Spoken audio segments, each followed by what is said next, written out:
Hello again, everyone. Welcome to a special Sunday edition of the Prestige Junkie Podcast. Today, I'm excited to share the second interview I got to conduct in person at Netflix's headquarters, this time catching up with Black Mirror creator Charlie Brooker and the star of one of the new season's standout episodes, Eulogy, that would be Paul Giamatti.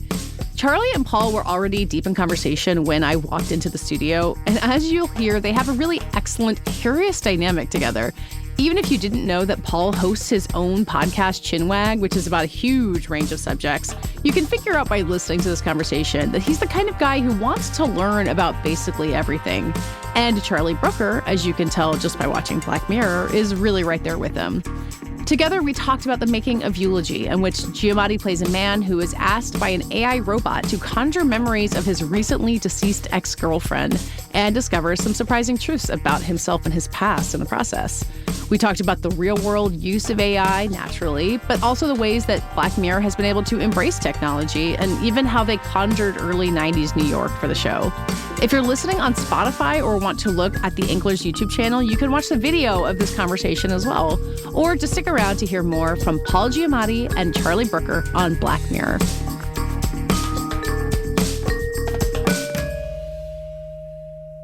So just to start with you guys, the origin story that I understand is that this was a script that you had written for a British actor, and then it somehow made it to Paul anyway.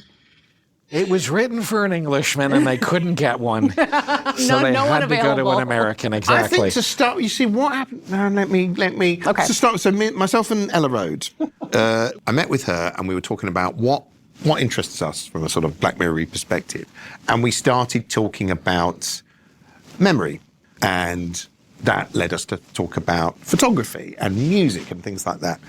And then you quite quickly get into an almost therapeutic conversation about sort of regrets you've had or like relationships. And then we sort of thought, well, let's make this. We always knew there was going to be a transatlantic aspect. This was a guy who gets a phone call from overseas and is told that his ex, the great lost love of his life, has now died. And then we were talking about, well, who is this guy? And it's like Paul has been a hero of mine. I mean, it's awkward that I have to say hero. Inspirational I'll go hero? further. I will call you an icon, sir. Oh, wow, well, that's a whole other level. Icon, Thank you. iconic Beautiful. hero. Understood. Very good. Because we also knew, well, it's basically two speaking parts in this. You hear from Carol later, but you just hear a letter. But really, it's two speaking parts, and one of those speaking parts you don't even see for a lot of the piece. And so we're like, well, who's a really good actor? And for some reason, your name came up. After a long conversation, you must have had to be flipping through the phone book. I don't know. This guy, we'll never get that guy. How about him? Yes.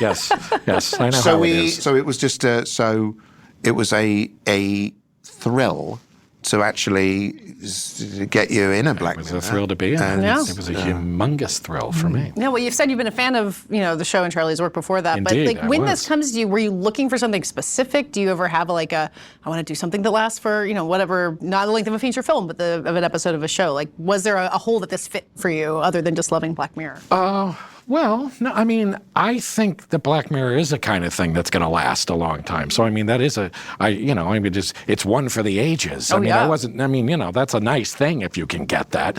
But I like science fiction a lot, which I don't know if you call this science fiction. Do you call it? It is sci-fi, but it's, I guess, speculative fiction, I guess you That's call good. it. Yeah. Or like... just take the real world and add one little thing that feels just plausible enough that we can imagine And the technological aspect of it seems to be a general theme throughout it. It is. It's very... And it's also very Twilight Zone-y. Yes. So it's very Twilight Zone-y in that there's a MacGuffin, that there's and whereas they would have used the supernatural and we use... As a magical technology often, that's because right. you could play this out. This story could could work. Just it could a be kind of witchcraft fantastical. or something. She's an angel or something. Sure. Yes, you could have done an It's a Wonderful Life thing. I mean, it is in some ways kind of an It's a Wonderful Life thing. Well, you know That's what true. we discussed. You know why she's called Carol? Because we discussed A Christmas Carol. It never even occurred to me. Because it's the ghost of. That did strike me. Yeah. And something that was really cool about it was I was like, I thought it's science fiction, it's all these things, but I thought it's kind of a ghost story in a cool way. And like Christmas Carol or something, he's almost goes back to haunt his own life, and he's haunted by his own life. That was cool to me too. Yeah. And I thought, and I don't get to do I don't get a lot of science fiction or ghost stories sent to me. The kind of stuff I really like. Yeah. I don't get a lot of it. And so the idea that I could do this particular science fiction stuff, Black Mirror, was very exciting to me. So when do you guys talk? What are the conversations that two of you have? You're working with different directors on the set, so what do you guys have to establish together to make this? The first conversation we had was on Zoom, I believe. Yes, it was. And it was like Chris and Luke, the directors as well, who did an amazing job, who hadn't done narrative this kind things of before. long-form narrative thing. They'd never really done it before. They were amazing. Yeah. They'd done adverts, music videos, promo, stuff like that, and so they had come in and they'd... Real visual wizard kind of guys. We'll get there. They totally... And so we did a Zoom. Yes, we did. And I all of remember us. you were exactly what I wanted you to be. Like, you seemed exactly how He's a wreck. You even did. So sometimes, I'll have one humorous comment I can make to an actor where near the end of the Zoom, I'll go, so don't fuck it up. Yes. But you said it. You said it. I'm not going to fuck this up. You said I might fuck this up. Oh, yes, I did. That's right. You're right. I did. Before I could, and I said, thought, forgive me if I fuck this up. That's obviously a meeting of minds. I just feel I always need to present with that first. Yeah. Just don't.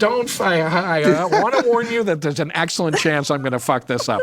And so, but yes, so we covered all of that. We covered all of that there. We had a wonderful, nice meeting, and you were very generous and said, if there's things in here you feel like you want to change, and there's things, and that doesn't happen a whole lot. And I find that happens generally with the really superior writers. Are generally say to me, fix this thing if you can. And I always go, what, are you out of your mind? I don't need to do anything. But it's always the invitation from guys like Charlie. It's interesting to me that they always say to me, help me out here. Tell me what to fix something if you think ultimately, it makes me look better. I know, but I was sitting there going, you understand, I don't need to change a thing in this. It's like, this is perfect. It's really, really pretty perfect. But then when we're actually shooting, I'm not always on set. I tend to melt away. I don't like to get between the director and the actors, because I feel that's without being poncy about it, it's a sacred space. It's a sort of, do you know what I mean? But that's lovely. And that's also not always the case, I can tell you, that it's like somebody's going to be anxious in there and trying to, but you were very trusting of everything, Well, also you were really good, so it wasn't like I had to sort of go, what the hell? What is that guy doing? He's fucking it up. No, but I mean, it's a thing when you step into something that has such a strong aesthetic. I mean, it's such a strong imaginative world with it's so wide-ranging, but you just feel comfortable the second you step into it and you know, oh yeah, this is going to be fine, because everybody knows what they're doing. Yeah. Everybody's on the same page. And well, it's weird, isn't it? Because it's a small cast. Well, it's a small speaking cast, but also there were lots of people constantly around you. Yes. Like, surrounded by people all the time. Standing still.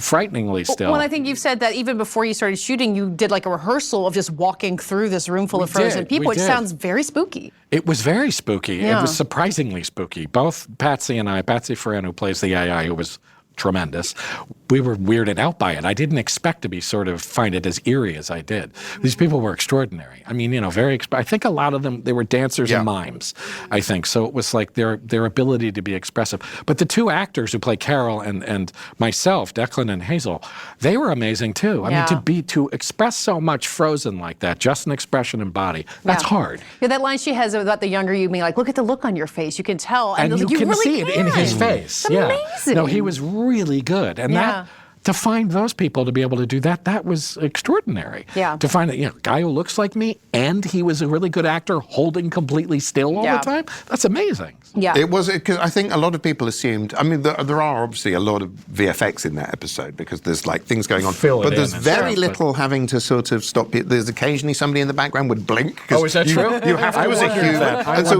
you can occasionally sort of paint that out, but very, very little of that. And also, I mean, there was just very clever design with things that looked like they were, curtains blowing that are frozen. Yes, true. And smoke coming out of a bong and stuff like that. But it sounds like that was, from the beginning, it was said, we're going to do this as practical as we can. That was important for, I guess, philosophically for what it is, right? In a way, you're right. No, it's true. To have the actual people present there, to have the tactile world around you, made some sort of difference to it, I think. That's reminded me that actually, again, in the original in the original, sort of when we wrote an outline for the story, it wasn't frozen at all. Like everything was moving around constantly. And the original idea was that he was like watching scenes from his own life. So it was a lot more Christmas Carol. Yeah. And there was this idea that he watches an argument that he had and he sees that he was drunk it was a bit like you go back and you witness a sort of drunk argument you've had like years later and you're like, oh my God. That's kind of like the Rashomon way to do it, right? Where you see it from different perspectives. Yeah, but then I think would he be remembering it?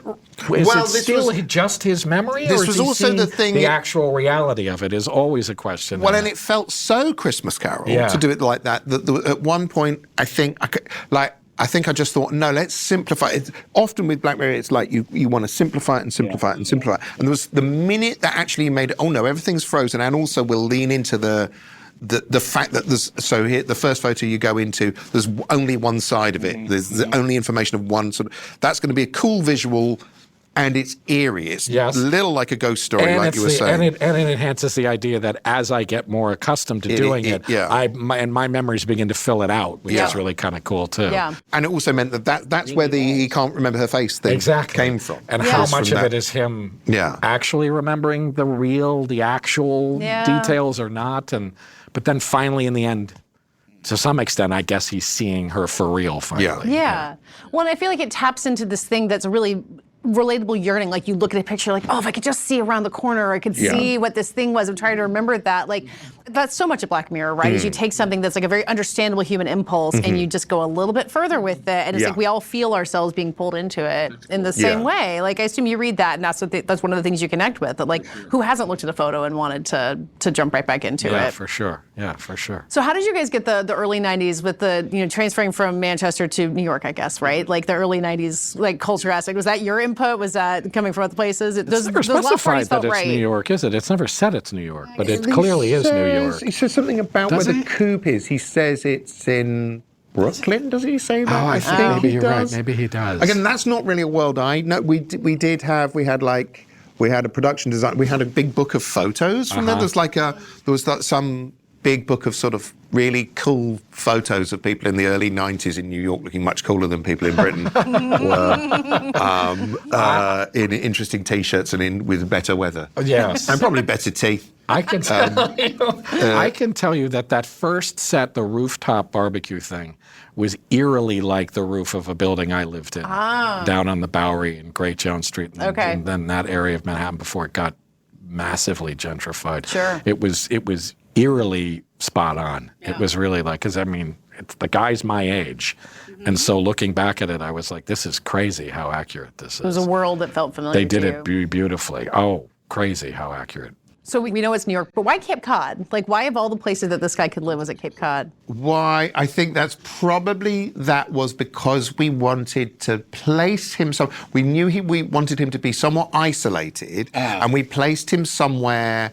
And also, it's like we filmed this in Britain. The whole thing was filmed in the UK. So we filmed that. We knew we could go down to the coast, and we thought we'll go down to the coast. Well, where could this be? Where in America could this be? Our other EP on this show, Jessica Rhodes, she's American, so we sort of said, where's and so that's why. So there wasn't a deeper meaning there, or some sort of like strength of knowledge. I will say, for Americans, it's a place that seems very kind of idyllic and sort of like a nice, lovely place. Ooh, who wouldn't kind of want to like isolate themselves out on Cape Cod? And it's the first holiday they go on together. Yes, it's the first holiday, and it's got, as an American, it's a place that's very like evocative. Yeah, really works. You can see the appeal being like, oh, I'll go garden on Cape Cod and I'll be happy. But he's living in his parents' house. Yes, he's living in his parents' house. Yeah. But also he doesn't have such a bad life, which I also thought was good. Yeah. He's not living in some miserable hovel somewhere. I mean, he's surrounded by all the bric-a-brac of his sort of pre-digital life and stuff like that, and he's living in this frozen place, but it's not bad. Yeah. Which I liked about it too, is that he's living in a nice place. When you also don't want him punished. Like he's going back and he's realizing the mistakes he's made, but it's like having a catharsis feels earned. Like it's a really interesting fine line of like he was a real jerk, he kind of missed some clear signs, but doesn't deserve, He's done a lot of this to himself. I mean, he's sort of the architect of his own downfall in many ways, but it's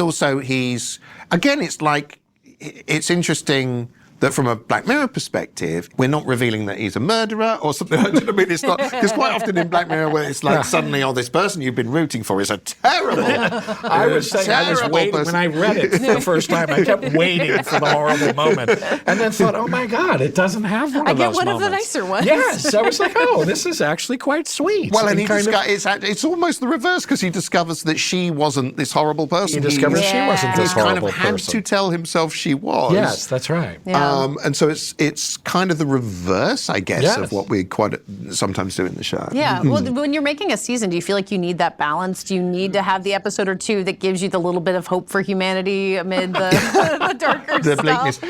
Yes, it's a strange show to do, because obviously each episode is so different and it's quite hermetically sealed. So you didn't really get to interact with anyone from other. We keep all the. Yeah. That's really cool, we keep too. everything apart. And I don't know what the other ones are, and nothing about it, which is really cool. Oh, interesting. You have no idea what the other episodes are about at all. They were doing. No,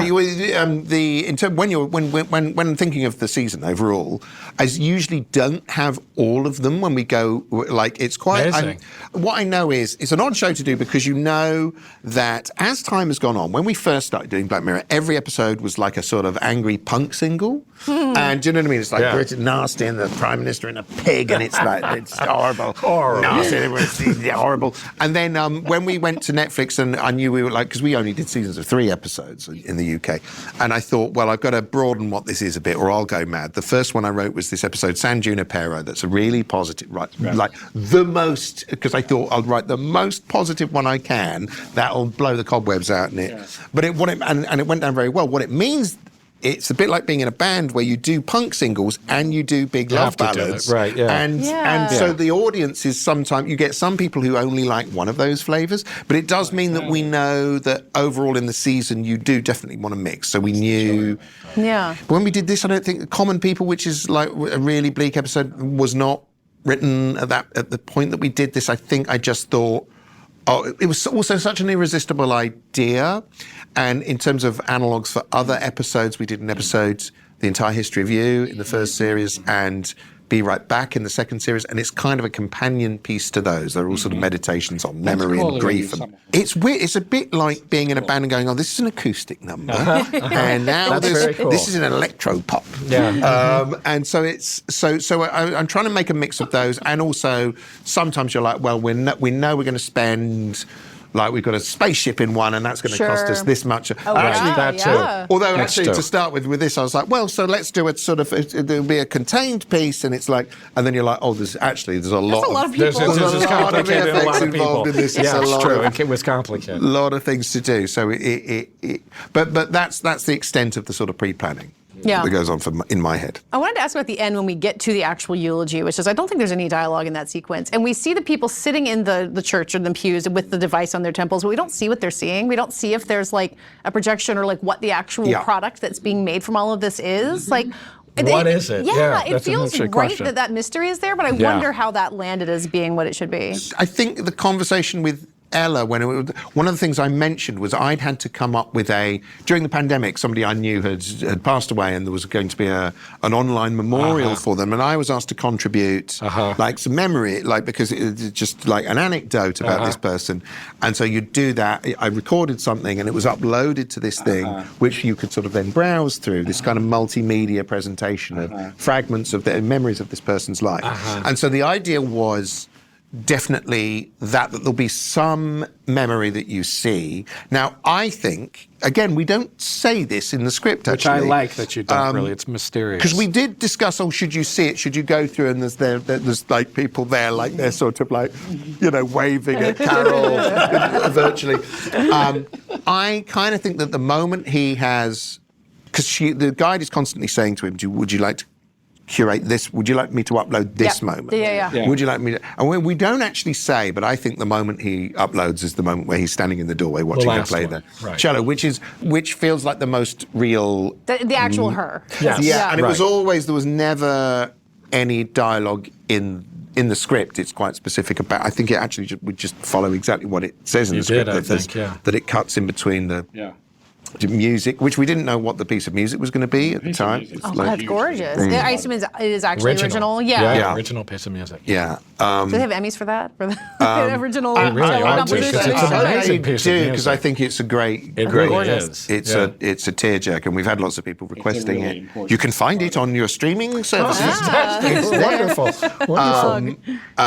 So you don't. So I assume what they're seeing, the people in the church, is they're experiencing some kind of compilation, multimedia, while a montage. While Carol's daughter plays is playing the piece that he found. Right. That's the other key piece. That's interesting too. Again, we don't actually spell it out for you, but it's the piece of music he found, because she doesn't know. She says it was a piece she composed. Yes. Oh, so no, she doesn't learned know. it because she knows found it because it's one of the things I find. It's the important memory that I find. And then she's playing it herself. There's an interesting moment I'm going to ask in the end when she sort of we lock eyes. Carol I wanted to ask about this too. Or the daughter and I, and there's a kind of moment of recognition, and I always think this is so interesting. She now knows me because she's seen me go through that. No, she hasn't. She hasn't reviewed the whole thing or something. Again, we don't. I love it that it's kind of ambiguous and mysterious. Totally. We never You're like, specify. how much is she aware of what happened and isn't? What she knows is, what I think is she knows that this guy was reluctant, but he found this beautiful memory. Oh, and he wasn't going to come. It's partly that, and there he has arrived. He's kind of the last one there, but he's a sort of surprise arrival when she looks up and clocks you, and sort of does a gentle sort of recognition, nod of recognition. And I don't need them. And is kind of thanking you. Yeah. She's thanking you for this sort of beautiful piece of music. But it raises to me the thing I think we think about with AI and people using like AI chatbots to do their homework for them. Like if you're outsourcing this part of your brain to this little AI thing, like you didn't actually experience it. So like she sort of knows, but she didn't experience the same thing. And it feels really reflective of how the real AI has come up for us, and what you lose when you let the robot take it over. A lot of people are using it for therapy, aren't they? I was listening to what I've heard. I've heard the same thing, that people are actually using the ChatGPT for a therapeutic, actual therapy. Like which a is really 24-hour therapist who won't go, well, that's it. Off you go. You're on your own for a week. Thanks. Deal with it yourself. You sit quietly with yourself for a week, mate. See you next week. It's definitely, it's really, really eerie. I have not used it yet. I have not actually Any engaged kind of chatbot, with it. anything? Nothing really. No, I have not actually engaged with it. I've toyed around with them. Yeah, I bet you have. And it's a scary, obviously it's a scary threat if you're a writer. It's like, I don't know what I think about this thing. But I can see its value as a tool for a human, as in the same way that the tools in Photoshop. I don't get incensed about those, like people using but the worry is that. But then the tools in Photoshop presumably aren't putting loads of people out of work. Absolutely. So that's the. For those folks, that's as upsetting and strange. Like if you asked a chatbot to write a Black Mirror script, it might be able to get something that felt like Black Mirror, but only because you invented what Black Mirror is. Like it wouldn't know it on its own, and that's the interesting. You haven't done that, have you? No. Just as an experiment, it'd be super interesting. The first thing I did, when we did, it was like just after, literally about a week after we wrapped season 6, we did this episode, Joan is Awful, and just after we'd wrapped that, ChatGPT launches, and the first thing I did was write me a script, but tell me go on, then give me a Black Mirror idea, and it comes up with something, and you see it writing it in sentence by sentence, and I got a cold, what I call the cold egg of doom that gets cracked. I feel like slowly running down your scalp, cracked on your whoa, as I thought, oh my God, I'm doomed, because it looks plausible what it's coming in, and then actually when I actually sort of read what it's coming up with, you're like, oh, this feels really derivative of, because that's what it is. It is what it is. Because it's the mechanically reclaimed meat of it's the bits of flesh blasted off the bones of other people, like I guess in that case, my own endeavours being fed back to me. And I'm sure I've heard worse pitches. Interesting. But it wasn't still something that you'd something actually... about it lacked. go for. Yeah, because it is trying to sound like a Black Mirror idea rather than it's actually. That there still is something that's not quite right. Yeah. They haven't they cracked might something. iron that out. I would think they will at some point, You won't just they? don't know. And then But they can't make something new. Like no one can invent a new Black Mirror with an AI because it has to have existed beforehand. I've That's got a like what we vested still interest have. in everyone continuing to believe that. But I was going to say, you keep telling yourself that. I'm not so sure. I do think I think that people will always want a human in the because all creative stuff is a human trying to communicate with a human, right? And so that's why I kind of think you're going to want to feel that there's a messy human involved in that process. Otherwise, we're going to want to feel that there's a human being there. I suppose so. Yeah. That does it for today's episode. We'll be back with a regular Tuesday dispatch as Emmy season rolls on. This podcast is edited by Brett Fuchs and produced by Brett Fuchs and me. Our theme music is by Dave Gonzalez. Subscribe to the Prestige Junkie newsletter at theankler.com or to this podcast on Apple, Spotify, where again, there's a video version of this conversation, or wherever you get your podcasts. We will see you on Tuesday.